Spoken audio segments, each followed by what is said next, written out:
शांताकारं भुजगशयनं पद्मनाभं सुरेशं विश्वाधारं गगनसदृशं मेघवर्णं शुभांगम।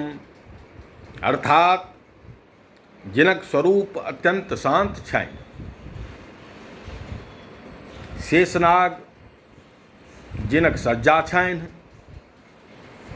जिनक नाभिसों कमल के उत्पत्ति भेल तथा ब्रह्माजी के प्रादुर्भाव भेल, जे देवताक अधिपति छथि, लक्ष्मीपति छथि, जिनक नेत्र कमल के सदृश अछि। योगीजन जिनक सतत चिंतन मनन करैत छथि, जे समस्त भय के नाश के निहार छथि, ताहि जगतपति भगवान श्री हरि के,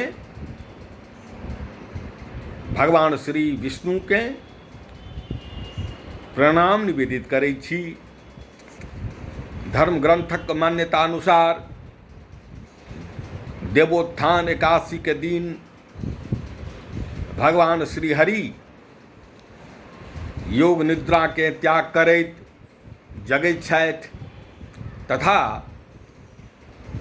सृष्टि के संचालनक कार्यभार भगवान शिव सँ प्राप्त करैत छथि। मान्यता छैक जे भगवान श्री हरि जखन चातुर्मास में अर्थात योग निद्रा में चलि जाइत छथि, सृष्टि के संचालनक कार्यभार दायित्व भगवान शिव सम्हारैत छथि।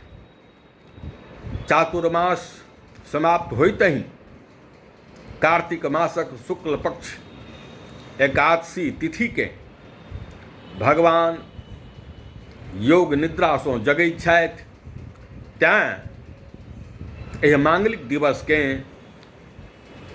देवोत्थान एकादशी अथवा प्रबोधनी एकादशी कहल गेलैक अछि। आजुक दिन मिथिला में तथा समस्त देश में अत्यंत भक्तिपूर्वक आध्यात्मिक अनुष्ठान के माध्यमे एहि पवित्र पाबनि के मनायल जा रहल अछि। देवोत्थान एकादशी के पवित्र दिवस पर, पवित्रतम दिवस के मांगलिक अवसर पर मिथिलावासी समेत समस्त देशवासी के मंगलमय शुभकामना दैत भगवान श्री हरि सँ जगत के कल्याणक कामना करैत छी। समस्त मानव समाज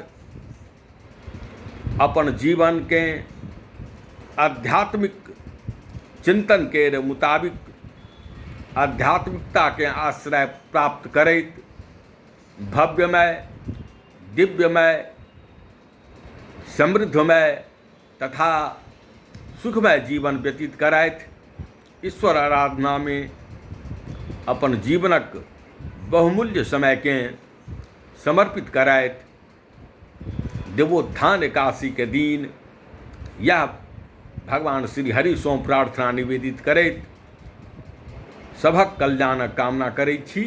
जय श्री हरि।